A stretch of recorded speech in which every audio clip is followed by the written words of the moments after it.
नाज़रीन, ख़बर शामिल कयूं था घोटकी मां, जिथे ज़िले घोटकी जे मशहूर सफ़ारी पार्क में सहूलतुनि जी खोट। उन हवाले सां ॾिसूं था गुलाम मुस्तफ़ा महर जी ही रिपोर्ट। सूफ़ी अनवर शाह सफ़ारी पार्क, जेको ज़िले घोटकी जो मशहूर तफ़रीगाह पिणु सॾियो वेंदो आहे, गॾोगॾु झंगली जानवर पिणु जिते मौजूदु हूंदा आहिनि। उन हवाले सां तफ़रीह लाइ आयल सियाहनि अवाम जो सहारो टीवी सां कुझु हिन रीति वीचार वंडींदे चयो आहे त असांखे ॾाढो मज़ो आयो घुमण में फिरण में, ॾाढी लय लॻी पिया, अहिड़ी सुहिणी लॻी पिया। VIP परे खां आहियूं, असां बलोसण खां आहियूं, ओॾो जो आहियूं हिते घुमण खां ॾिसण खां ॾाढी मज़ो ॾिए थो। अहिड़ो सुकून अचे थो, अहिड़ो माना जायूं फर्स्ट क्लास लॻी पियूं आहिनि। मथे चीकुल ॿीकुलनि जी चॾोला वग़ैरह आहे, ॾाढो मज़ो ॾियनि था।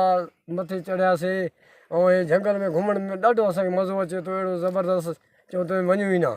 मां सभ खां पहिरियां आवाम जो सहारो टीवी वारनि जो शुक्रगुज़ार आहियां जेको हिते आया आहिनि ऐं सार संभाल लधी अथनि ऐं हुनजी वॾी महिरबानी आहे। अहिड़ा प्रोग्राम थियणु खपेनि ऐं चूंडियल नुमाइंदनि खे मुंहिंजी इहा अपील आहे त वज़ीर आला सिंध खे, चीफ जस्टिस पंहिंजो वज़ीर आज़म खे, त डिप्टी कमिश्नर घोटकी खे त महिरबानी कई त सहूलियत ॾिनी वञे ऐं ड्रेनेज जो सिस्टम ॾिनो वञे ऐं रस्ता रोड सफ़ा कया वञनि। हीअ सूफ़ी अनवर शाह पार्क आहे जेको हीअ वॾी घोटकी ज़िले जी सूफ़ी पार्क आहे, माना उनजे साईं जे नाले सां ही ठाही वई आहे। परे परे जा माण्हू हिते अचनि था पिया, लेकिन अफ़सोस इहो आहे नलका न पाणी जो सिस्टम आहे न कुझु आहे। इहा महिरबानी कई वञे। तव्हां हिते असांखे ॾाढो मज़ो आयो घुमी करे। जेको सूफ़ी अनवर हज़ूर जे नाले सां ई सफ़ारी पार्क आहे, तमामु बहितरीनु आहे।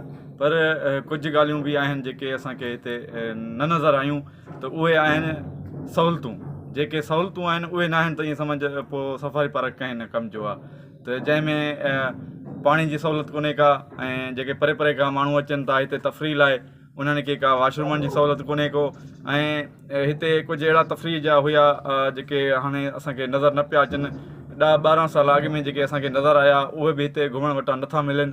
त मां सिंध हुकूमत खां इहो ई मुतालबो कंदुसि ऐं ज़िले इंतिज़ामिया खे मुतालबो कंदुसि त हिन सफ़ारी पार्क जी सार संभाल लधी वञे ऐं जेके बि हिते मसाइल आहिनि या सहूलियतूं न आहिनि उहे हिते मुहैया कयूं वञनि। साईं ॾाढो सुठो असांखे लॻे थो, महसूसु थिए थो। असां आयासीं साईं अनवर हज़ूर जी दरबार ते ऐं हिते घुमण आयासीं। माशाल्लाह VIP पार्क आहे, जंगलात आहिनि, जानवर आहिनि, झूला आहिनि। हिकिड़ी हिते सहूलियत थियणु खपे। रोड न आहे असां वटि, इहो मिटी वग़ैरह आहे, इहो मिटी दूर थी वञे, जीअं रोड थी वञे, साफ़ु रस्ता थी वञनि, घुमण जो मज़ो ई ॿियो थी वेंदो। माशाल्लाह हाणे बि ज़बरदस्त मज़ो आयो, जॾहिं त दोस्त बि असांजा गॾु आहिनि, बलोचिस्तान खां आया आहियूं, परे जा आहियूं। माशाल्लाह ॾाढो मज़ो आयो असांखे। सिंध हुकूमत तोड़े ज़िला इंतिज़ामिया खे घुर्जे त परे परे खां आयल सियाहनि खे तफ़रीगाह में मुकमल सहूलियतूं ॾिनियूं वञनि त जीअं तकलीफ़ुनि खां बची सघनि।